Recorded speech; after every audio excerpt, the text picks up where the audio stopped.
Comentario de Segunda de Samuel capítulo 13. Familias rotas y dolor.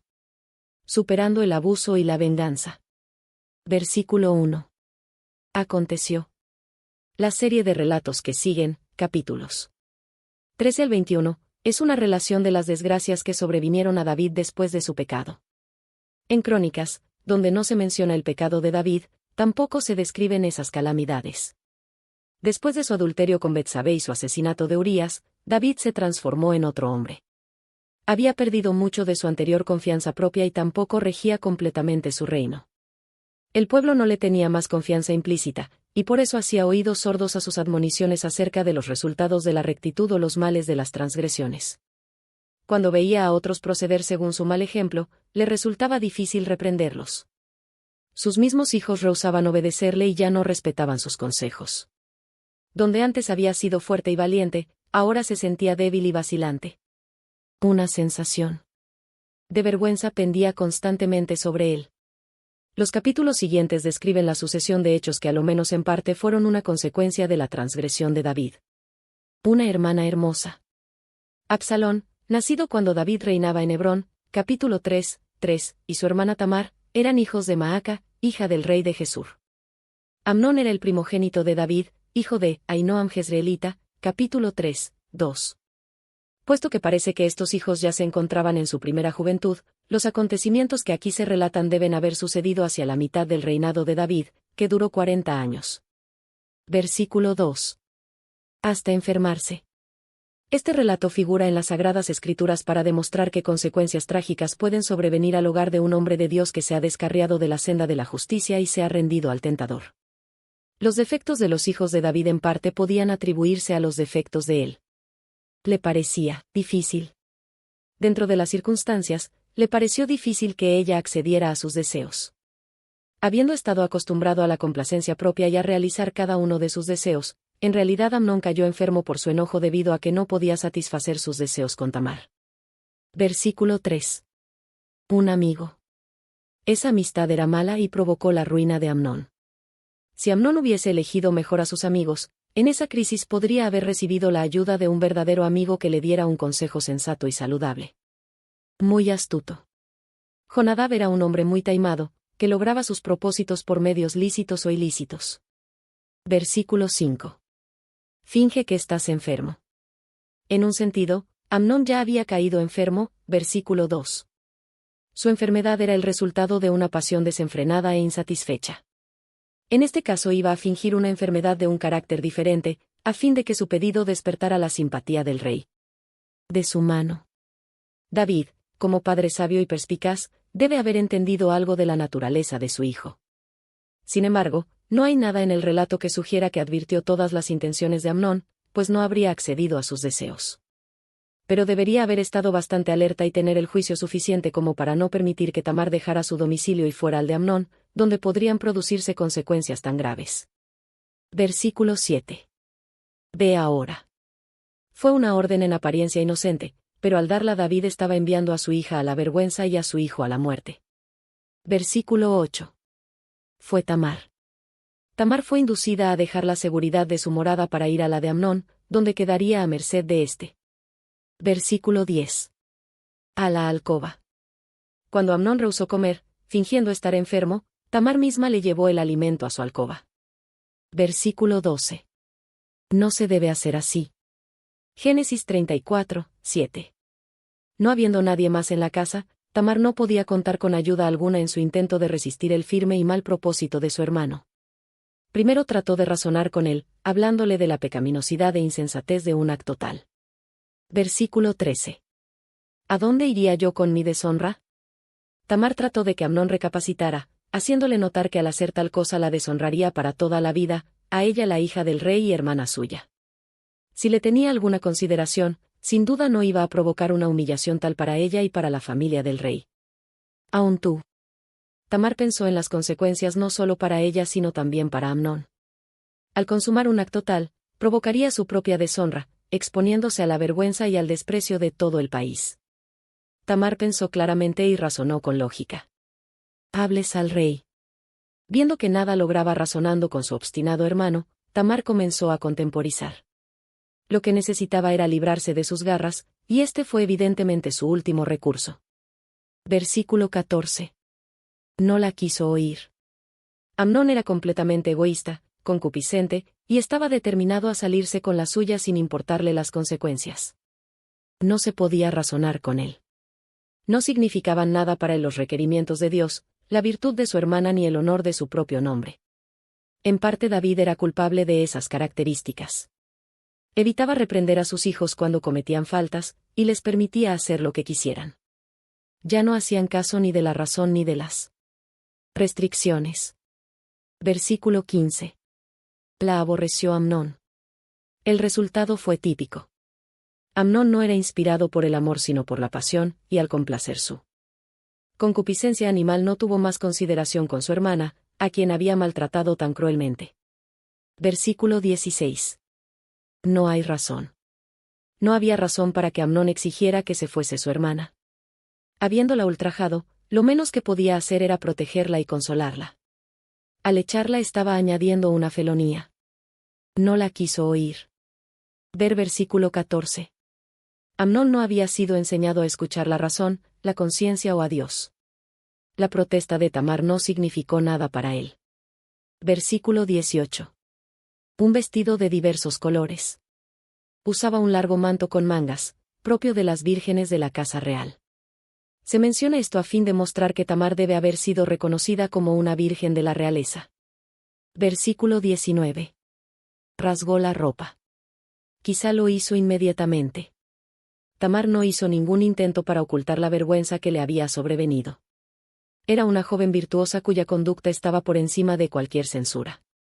Al salir de la morada de Amnón, expresó con vehemencia el profundo dolor que experimentaba, ver Ester 4:1, Segunda de Reyes 5:8. Así impidió que Amnón inventara la mentira de que ella se había portado mal con él y que por esa razón había sido arrojada de su presencia. Es evidente que Tamar era completamente sincera. Sus acciones demostraban la profunda indignación y el dolor que sentía. Si se hubiera callado, podría haber sido considerada como copartícipe de la falta. Versículo 20. ¿Ha estado contigo? Los miembros de la familia real deben haber estado enterados de las faltas de Amnón, y es claro que Absalón inmediatamente comprendió lo que había pasado. Calla ahora. Este consejo concuerda con el espíritu profundamente vengativo de Absalón. La falta cometida con Tamar demandaba un castigo inmediato. La vergüenza que había sufrido era bien conocida, pues su comportamiento al salir de la morada de Amnón impedía que hubiera ningún ocultamiento. Nada bueno podía ganarse aconsejando una demora. Si Absalón hubiera sido el hombre que debería haber sido, inmediatamente habría tomado las cosas a su cargo y no habría descansado hasta que se reparara el daño hecho a su hermana. Pero en vez de procurar una reparación por medios legales, tramó una venganza. Desconsolada. Tamar quedó avergonzada y afligida, y continuó morando en la casa de su hermano, soltera y desventurada con el recuerdo de su desgracia. Versículo 21. Se enojó mucho. David se enojó de veras cuando oyó del acto vergonzoso cometido por uno de sus hijos, pero sin duda, debido al recuerdo de su propia falta, no tomó las medidas necesarias para que se hiciera justicia. Tenía las manos atadas por su pecado, y como resultado mostró una lenidad para con sus hijos que fomentó faltas como esta. Algunos años antes, cuando era íntegro y no estaba trabado por los lazos en que se enredó posteriormente, quizá habría hecho justicia rápidamente. Pero lo único que hizo fue manifestar su enojo y permitir que él culpable siguiera impune. Versículo 22. Ni malo ni bueno. Absalón no exteriorizó nada de sus sentimientos íntimos. Aunque ardía de odio y deseos de vengarse, se las arregló para mantener una calma aparente, mientras que continuamente hacía planes para matar a su hermano. Habría sido mucho mejor para todos si hubiese buscado justicia inmediatamente por medio de los recursos legales. Versículo 23. Absalón tenía esquiladores.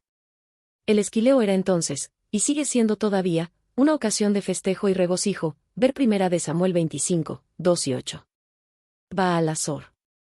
Se ha identificado este lugar con Jebel el Atzur, a 7,2 kilómetros al noreste de Betel y a 22,8 kilómetros de Jerusalén.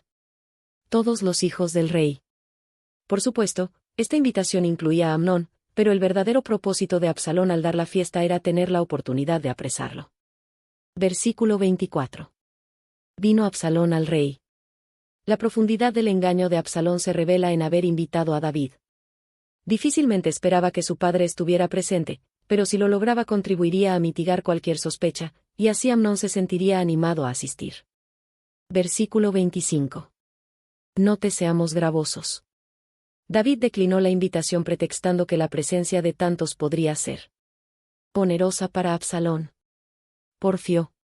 Insistiendo en que su padre estuviera presente, Absalón consiguió ocultar su verdadero propósito y logró la bendición de David para el festejo. Ya no había ningún motivo para suspicacias. Versículo 26. Venga con nosotros. Ya tenían cierta edad todos los hijos de David, pero es evidente que el padre todavía, en cierto modo, vigilaba sus andanzas. Amnón fue invitado en forma especial puesto que era el mayor y el heredero forzoso, que podía representar a su padre en la fiesta. ¿Para qué ha de ir contigo? La pregunta sugiere alguna desconfianza de David. Versículo 27. Le importunaba. Las continuas instancias de Absalón finalmente quebrantaron la resistencia de su padre, y logró su consentimiento para que no solo Amnón sino todos los príncipes, versículo 29, pudieran asistir a la fiesta. Versículo 28. Matadle. Quizá para ese tiempo ya había muerto Kileab, el segundo hijo de David, capítulo 3, pues no se dice nada de él en el relato. Si hubiese sido así, la muerte de Amnón habría colocado a Absalón como heredero del trono, ver capítulo 3, 2 y 3. Quizá los siervos de Absalón pensaron que al ordenar que mataran a Amnón se proponía asegurarse el reinado. Versículo 29. Su mula. Es indudable que David montaba en una mula, Primera de Reyes 1, 33 y 38, y también Absalón, Segunda de Samuel 18, 9. Parece, pues, que los 658 personajes importantes de ese tiempo montaban en mulas. Huyeron. Cuando Amnón cayó muerto, sin duda los otros hijos de David temieron que eso fuera tan solo el comienzo de una matanza general en la que también perecerían. Versículo 30. Llegó a David el rumor. El rumor era falso. Esta clase de asuntos es motivo de exageración cuando corren de boca en boca. Versículo 31. Rasgó sus vestidos. Aunque el informe era exagerado, David lo tomó como verdadero. Su misma vacilación antes de permitir que sus hijos asistieran a la fiesta sugiere que albergaba algunos presentimientos. En realidad, solo consintió ante repetidas instancias, ver versículos 26 y 27, y aun yendo quizá contra su buen juicio. Creyó entonces que se habían cumplido sus peores recelos y que se había efectuado una matanza general de los príncipes. Versículo 32. Jonadab. Jonadab era el hombre, muy astuto, que había dado el mal consejo que resultó en la seducción de Tamar, versículos 3 al 5. Como amigo de Amnón, comprendía el peligro a que se había expuesto su compañero. Sabía que llegaría el día cuando procuraría vengarse el hermano de Tamar. Jonadab opinó ante David que solo Amnón había sido muerto. Versículo 33. En su corazón. La muerte de Amnón ya era un serio golpe, pero resultaba pequeño comparado con el informe de la muerte de todos los hijos de David. Se equivocó al no castigar a Amnón por el crimen cometido contra su hermana. Debido a esa negligencia en su deber, el Señor permitió que las circunstancias siguieran su curso. Al no reprimirse las fuerzas del mal, se sucedieron diversos acontecimientos que castigaron a Amnón por su crimen, ver Patriarcas y Profetas página 787. Versículo 34. Absalón huyó. Sin duda Absalón huyó inmediatamente después de la muerte de Amnón, pero el autor no menciona este hecho hasta ahora. Varios sucesos se desarrollaban simultáneamente, pero el autor solo podía narrarlos uno por uno. La fuga de los príncipes quizás se efectuó junto con la huida de Absalón. Los príncipes volvieron al palacio y Absalón huyó en otra dirección. La Septuaginta tiene una adición a este versículo que dice, en el descenso, y el vigía vino y habló al rey, y dijo, he visto hombres por el camino de Oronen, por el lado de la montaña. Versículo 35. Como tu siervo ha dicho. Cuando, poco antes, Jonadab dijo a David que solo Amnón había muerto, versículo 32, es evidente que hablaba no porque supiera los hechos sino movido por una perspicaz conjetura. Viendo regresar a los príncipes, comprendió que había acertado, y no vaciló en mencionar esto a David. Versículo 37. Talmai. El padre de Maaca, la madre de Absalón, capítulo 3, Este sabía que su abuelo le daría asilo, mientras que su vida no estaría segura si quedaba en Israel. Lloraba por su hijo. ¿Hay alguna duda si esto se refiere a Amnón o a Absalón? Probablemente a Amnón. David era tierno de corazón, y lamentó hondamente la muerte de su hijo. Versículo 38. Así huyó Absalón. Esta es la tercera vez que se menciona este hecho, pero con cada repetición se presenta un nuevo detalle. En el versículo 34 solo se menciona que Absalón había huido. En el versículo 37 se dice a dónde huyó. Comentario bíblico adventista del libro de Segunda de Samuel capítulo 13.